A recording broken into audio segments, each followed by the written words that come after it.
you stripped away the grass in the sandhills of Nebraska, you would have nothing but desert, which makes the land much better suited for cattle than for farming. As Ag Day's Michelle Rook learns at the Shovel Dot Ranch, climate-smart ag practices are helping the operation find harmony with the natural landscape. Here at the Shovel Dot Ranch, they're preserving this unique ecosystem in the sandhills of Nebraska through their regenerative practices as well as holistic grazing management. The focus on conservation dates back to 1883 when the Buells homesteaded in the sandhills. Without it, the Shovel Dot Ranch wouldn't have survived, but 4 generations later, Homer Buell has taken it up a notch. This is the biggest resource we have, is the grass.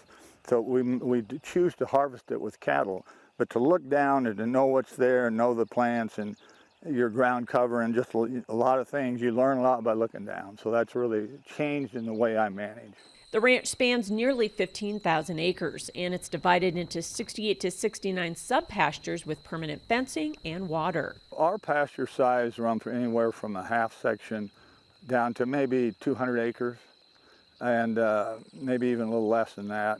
That allows them to rotate their cattle often to allow adequate rest time for their grass. It's promoted biodiversity as well in various warm and cool season species, so they have grass year-round and can manage through drought. One of the main things is to move cattle.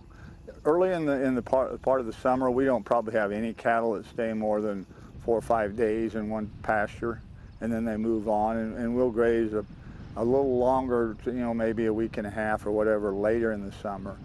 Buell says they use the Texas A&M Grazing Manager program to create grazing plans and stocking rates for the 1,600 yearlings and cows they're running. And so we know where the cattle are going to be pretty much late winter, where they're going to be the entire summer. And then we adjust that based upon rainfall. And we make sure we don't overgraze at any one time, and then use that program to track how we're affecting the land over time. And since the sandhills don't produce hard grass, they've had to adapt their breeding program to compensate. We've got to have cattle that have a lot of capacity so they can eat a lot of grass.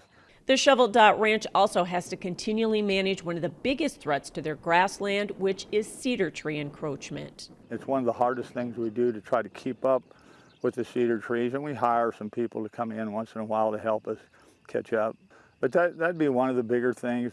And Buell says managing cost is the other piece of the sustainability puzzle for them. If you're going to be profitable, but you've got to know all your numbers, and we've used various software to help us analyze what we're doing there. But the long-term goal of the Shovel Dot Ranch is to preserve the sandhills and their way of life for the future. So sustainability for us is just keeping the 5th generation here, the 6th, the 7th, and the 8th. And we try to make all our decisions based upon long-term what will be good for everything we manage on this ranch. I'm Michelle Rook reporting for Ag Day. All right, thanks, Michelle, and that's all the time we have this morning. We're sure glad you tuned in. From all of us here at Ag Day, I'm Clinton Griffiths. Have a great day in Farm Country.